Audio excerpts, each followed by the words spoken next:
Samira compulse les 2 CV qu'elle a envoyés pour une même offre d'emploi. Un poste d'enseignante de français pour lequel, elle l'affirme, elle a le profil parfait. Je suis agrégée en langue et littérature romane et licenciée en art du spectacle. Donc pour moi, il n'y avait pas de refus possible étant donné que j'étais diplômée dans la matière qu'il fallait enseigner.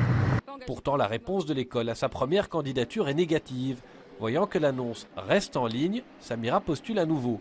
Mais sur son CV, le nom change. Elle devient Cécile. Une autre lettre de motivation, mais sous le nom d'une candidate bien belgo-belge. Il s'avère qu'en 10 minutes, j'ai reçu, donc Cécile a reçu une réponse très enthousiaste. Et donc le préfet des études était prêt à la rencontrer dès le lendemain. Pour Samira, pas de doute, ses origines vont lui coûter un emploi. Le préfet des études se défend. Il précise que l'offre a été réactualisée et le profil recherché élargi. Au départ, je recherchais une régente en français et donc après, j'ai élargi au romaniste, ce qui est le cas effectivement du CV qui est arrivé par après, au moment où j'ai réactivé.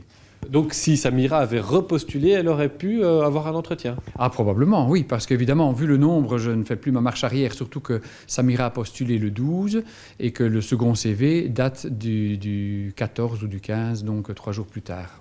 Cette défense sera-t-elle suffisante? Samira annonce une plainte en justice pour discrimination à l'embauche. Si elle gagne, elle aura droit à 6 mois de salaire brut du poste refusé.